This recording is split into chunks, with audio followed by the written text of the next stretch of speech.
Students, 10th class height and distance chapter number 8 ऊंचाई एवं दूरी के बारे में हम पढ़ रहे थे। इसके 8 वीडियो कंप्लीट हो चुके हैं। Video number 9 question number 18 very very important question है। तो बेटा जितने भी क्वेश्चन हम सोल्व कर रहे हैं वो वेरी इंपॉर्टेंट हैं, वो आपको 100% आने चाहिए क्योंकि ये चैप्टर 4 मार्क्स का है।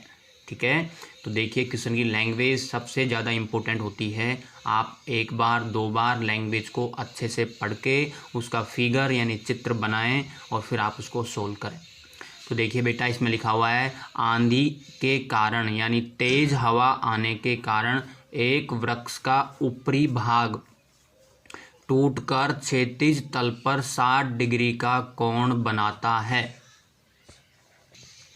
तो सबसे पहले हम एक वृक्ष बेस के ऊपर दिखाएंगे।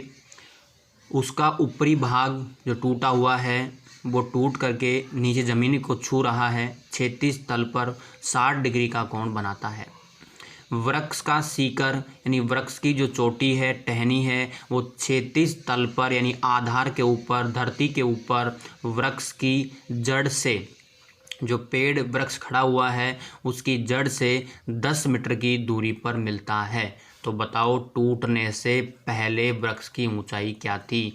यानी जब टूटा नहीं था, स्टार्टिंग में जब हवा तेज नहीं आई थी, तो बताओ पेड़ यानी वृक्ष की ऊंचाई, हाइट ऑफ ट्री फाइंड करनी है।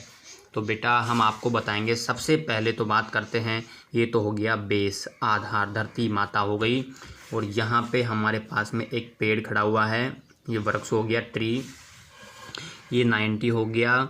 अब देखो ये वृक्ष है और ये वृक्ष तेज हवा के कारण टूट गया। पता नहीं कहाँ से टूटा, आप वैसे आइडिया से इसको मान लो यहाँ से टूट के ये वाला हिस्सा नीचे आ गया।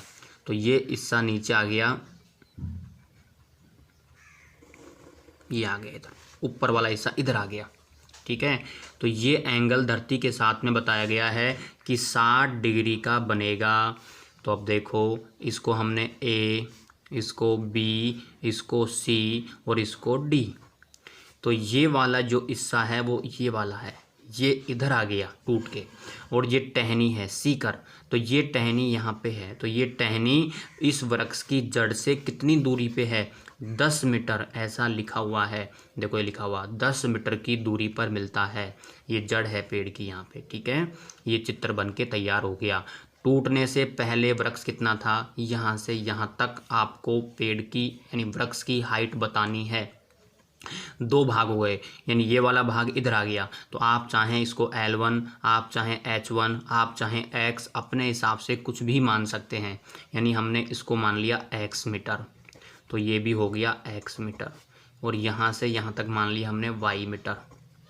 ठीक है, अब बताओ वृक्ष की ऊंचाई होगी X + Y, टोटल हाइट यहाँ से यहाँ तक। तो ये भाग तो X हो गया और ये भाग Y हो गया। तो बताओ टोटल कितना हो गया बेटा? X + Y। तो हमको 2 वैल्यू फाइंड करनी है, एक तो x का मान निकालना है, एक y का मान निकालना है, और दोनों को जोड़ना होगा। जोड़ने के बाद हमारे पास में वृक्ष की ऊंचाई आएगी।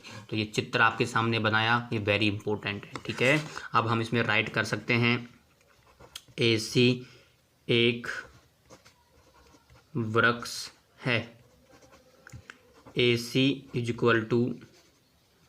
AB + BC, माना AB = X metre, BC = Y metre, इसलिए AC = हो गया X + Y। Equation number first, AB = BD = X, क्योंकि ये वाला भाग इधर आ गया, इक्वल है। अब हम राइट करेंगे, इस त्रिभुज की बात करेंगे, ट्राइंगल नंबर 1, ट्राइंगल BCD से।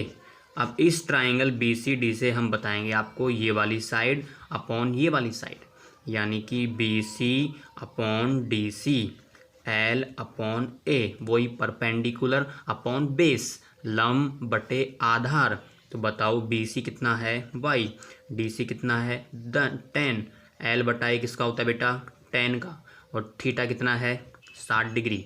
अब आप इधर राइट कर रहा हूँ, देखिए एम्प्लाइज ये हो गया y/10 इज इक्वल टू 10 60 का मान होता है √3, आप सभी जानते हैं 6 चैप्टर से। क्रॉस मल्टीप्लाई करेंगे y एकम y 10 √3, इक्वेशन नंबर सेकंड। हमारे पास y का मान आ चुका है। अब हमको किसका मान चाहिए बेटा, x का मान चाहिए। तो अब की बार इस वाली को और इस वाली को काम में लेंगे। जब x का मान आएगा इस वाली से हमारे पास y का मान आ गया। अगेन फिर हम इसी ट्राइंगल को लिखेंगे कि ट्राइंगल BCD से अब की बार साइड बदल देंगे, अब की बार x वाली काम में लेंगे। तो बताओ कितना है x वाला, BD अपॉन ये दे रखी है आपको CD, ये हो गया हाइपोटेनियस कर्ण बटे आधार, ठीक है। तो BD का मान कितना है हमारे पास, देखो बेटा BD का मान दे रखा है फिगर में, देखो x, CD का मान कितना है 10। अब K/A किसका होता है बताओ, सेक थीटा का। थीटा कितना है 60 डिग्री। K/A कर्ण बटा आधार यानी हाइपोटेनियस अपॉन बेस, याद आ गया ना। तो बताओ सेक 60 का मान वहाँ से देख लेंगे हम, कहाँ से देख लेंगे, सारणी से देख लेंगे। कितना होता है बेटा √3/2, यानी कि अब 2/√3। और यहाँ नेक्स्ट स्टेप में राइट करेंगे आगे, यहाँ दिखेगा नहीं स्पेस कम है अपने पास में, ठीक है। x/10 इज इक्वल टू 2/√3, ठीक है। यानी सॉरी इसका मान तो 2 होता है, 2 सेक 60 का मान 2 होता है। क्रॉस मल्टीप्लाई कर देंगे अपॉन 1 करके, 10 × 2 20, x बन जा x का मान आ गया 20। तो मैं यहाँ पे राइट कर देता हूँ कि x इज इक्वल टू, यहाँ लिख दूँ इधर नीचे देखो, x is equal to 20 metre. Equation number second आ गई हमारे पास में। तो बताओ सेकंड आ चुकी पहले, ये है third equation, okay, equation number third. तो ये तो आ गया बेटा y का मान, ये आ गया x का मान, और x और y की हमको रिक्वायरमेंट थी। अब हम लास्ट में राइट कर देंगे क्या, कि हाइट ऑफ ट्री, वृक्ष की ऊंचाई is equal to x + y, दोनों को ऐड कर देंगे। तो मैं नेक्स्ट पेज में राइट कर रहा हूँ, दोबारा सुन लो। यहाँ ये फॉर्मूला किसका होता है, सेक 60 का। सेक 60 का मान सारणी से देखें कितना होता है, 2 होता है, 2, ओके। 2/1 क्रॉस मल्टीप्लाई कर दिया, 10 को 2 से किया 20, x को 1 से किया तो x का मान कितना आ गया बेटा 20। अब मैं नेक्स्ट पेज में राइट कर रहा हूँ, देखिए ये लिखा बेटा हमने, पेड़ की ऊंचाई is equal to x + y, x का मान 20, y का मान 10√3, और आप सभी जानते हैं √3 का मान होता है 1.732। तो 20 प्लस ये हो गया 17.32, ये हो गया 37.32 मीटर, अंडरलाइन। यानी कि तेज हवा आने से पहले वृक्ष की ऊंचाई कितनी थी, 37.32 मीटर, अंडरलाइन कर देंगे। ये हमारे पास आंसर आ गया। तो वेरी इंपॉर्टेंट क्वेश्चन है, ठीक है। केवल फिगर समझना था, उसी फिगर में 2 बार लगाना था, 2 इक्वेशन आएंगी, एक से x आएगा और एक से y आएगा। आप सपोज करें L/y, L1 L2, ठीक है, H1 H2, आंसर यही आएगा, ओके। अब क्वेश्चन नंबर 19 पे आते हैं हम। Question number 19 very important question लिखा है मैंने, देखिए इसकी लैंग्वेज पढ़ते हैं अपन। किसी अपूर्ण मीनार, इनकम्प्लीट मीनार है अपने पास में, उसके आधार से 120 मीटर दूर किसी बिंदु से मीनार के शिखर का जो उन्नयन कोण है वो 30 डिग्री है। यानी कि हम नीचे से जब ऊपर देख रहे हैं उस मीनार को, तो उसका जो एलिवेशन एंगल है, उन्नयन कोण है, वो 30 डिग्री है।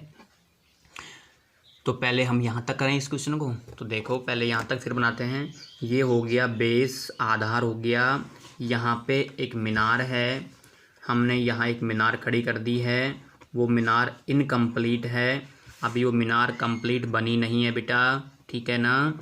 तो अब देखो ये मीनार का ये आधार हो गया, बेस हो गया, यहाँ से कितना मीटर दूर है, 120 मीटर दूर एक बिंदु है, यहाँ से इस मीनार के शिखर, ये मीनार की चोटी है, शिखर है, यहाँ से जब इस मीनार के सीकर को देखा जाएगा तो ये जो एंगल बनेगा वो आपको दे रखा है कितना डिग्री, 30 डिग्री। यहाँ तक मैंने पढ़ा है, दोबारा सुन लो। किसी अपूर्ण मीनार, तो ये अपूर्ण मीनार है। आधार से, तो ये आधार हो गया। यहाँ से 120 मीटर दूर हो गया। दूर किसी बिंदु या कोई बिंदु हो गया। यहाँ से मीनार के सीकर को देखेंगे तो यहाँ से देखेंगे 30 डिग्री हो गया। ठीक है, अब आगे चलते हैं। ज्ञात करो, क्या बताएं कि मीनार को और कितना ऊंचा बनाया जाए, मीनार की हाइट में कितना इंक्रीज किया जाए। इंक्रीज यानी बढ़ाएं, कितना और मीनार को बढ़ाएं ताकि उसी स्थान से यहाँ से जब देखें तो कोण 60 डिग्री हो जाए। जब इसकी हाइट बढ़ जाएगी तो यहाँ से देखने का कोण भी बढ़ जाएगा। तो हमने देखा कि ये हमने और बढ़ा दिया, ये मीनार की हाइट को और बढ़ा दिया। ठीक है बेटा, ये कौन है बताओ, जो आपने बढ़ाया है, इंक्रीज किया है। तो बताओ यहाँ से, जब यहाँ से अब इसको देखते हैं, चोटी चेंज हो गई, सीकर बदल गया। पहले सीकर ये था, अब सीकर ये हो गया, चेंज हो गया ना, क्योंकि और हमने मीनार को अधिक ऊंचा कर दिया। तो बेटा यहाँ से जब इसको देखेंगे तो देखो, अब बताओ एंगल कितना हो गया, ये हो गया कितना, 60 डिग्री। बस चित्र बन के तैयार हो गया। अब हम नाम दे देंगे इसको A, यहाँ B, यहाँ C और यहाँ D।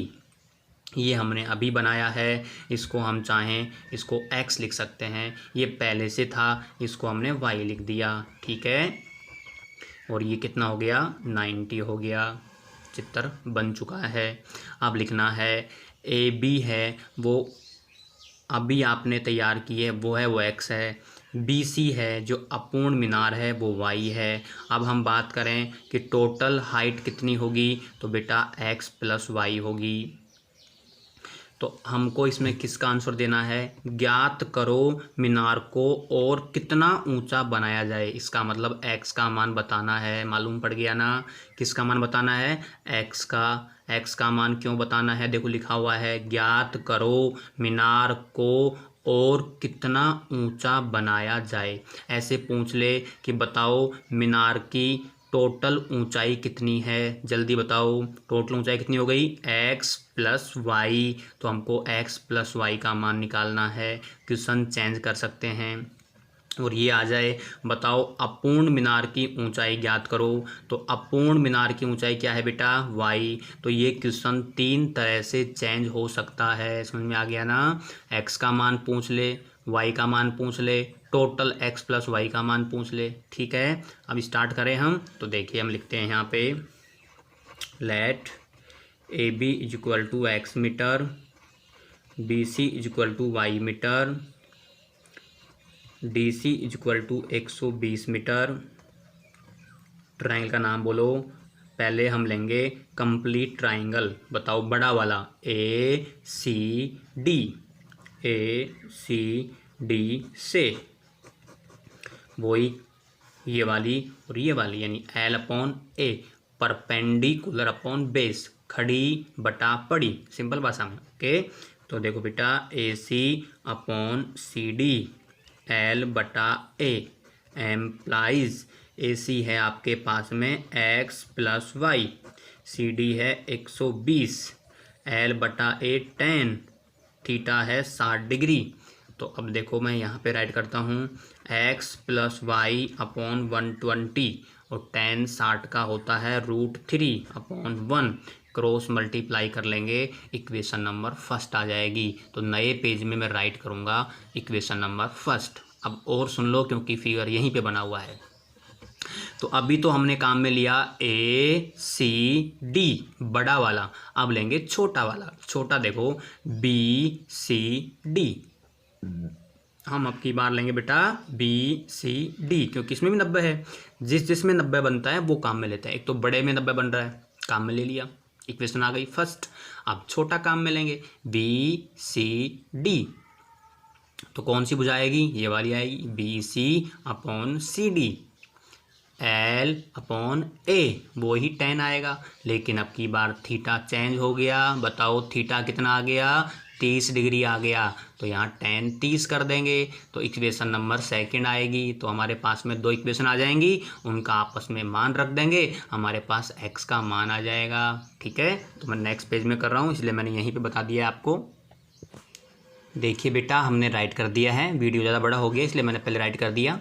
ये तो इक्वेशन फर्स्ट आ गई, ये मैंने समझाया था भी आपको। BCD से BC/CD L/A tan 30 का मान 1/√3 क्रॉस मल्टीप्लाई कर दिया, y का मान आ गया। डिनोमिनेटर में √3 है तो √3 से ऊपर √3 से नीचे मल्टीप्लाई कर दिया, √3 को √3 से किया, 3 आ गया, 3 से डिवाइड किया, 40 आ गया, √3 आ गया। √3 का मान आपको पता है 1.732। इनको आप मल्टीप्लाई करके यहाँ पे राइट कर लेना। ओके, अब देखिए हम ये किसका मान आ गया, हमारे पास y का मान आ गया। अब y का मान आ गया और इक्वेशन फर्स्ट में आ गया x प्लस वाई का मान, तो क्या लिखोगे बोलो, समीकरण 1 व 2 से फ्रॉम इक्वेशन फर्स्ट सेकंड से। तो देखिए x प्लस वाई का मान जो हमारे पास आएगा यहाँ आ गया इक्वल टू आ गया 120√3। 120√3 का मान 1.732। x का मान निकालना है, ये वाला इधर ले आना, तो 120 को 1.732 से मल्टीप्लाई करेंगे, माइनस ये वाला ब्रैकेट बना दिया है मैंने, इसमें बताओ कौन आएगा, ये वाला यहाँ पे आ जाएगा। जो आप मल्टीप्लाई करेंगे सेल्फ करना वो यहाँ आ जाएगा, इसको यहाँ राइट कर देना। ये हमारे पास x का आंसर आ गया, अंडरलाइन कर देना, क्योंकि मल्टीप्लाई करने के बाद आप घटा लेंगे, माइनस कर लेंगे ना, तो आंसर आ जाएगा। ये x कौन होगा, ये जो आपने नया बनाया है मीनार के ऊपर, अपूर्ण मीनार के ऊपर वाला भाग है, उसकी आपने ऊंचाई बता दी। ठीक है, तो मैंने 2 क्वेश्चन किए हैं, दोनों वेरी इंपॉर्टेंट थे। इन दोनों को आप सॉल्व करेंगे, पहले रफ में एक बार, फिर आप एक बार फेयर में करेंगे। जब 2 बार क्वेश्चन कर लेंगे तो आपको समझ में आ जाएगा। ठीक है बेटा, क्योंकि 3 मार्क्स का क्वेश्चन है, इंपॉर्टेंट क्वेश्चन है।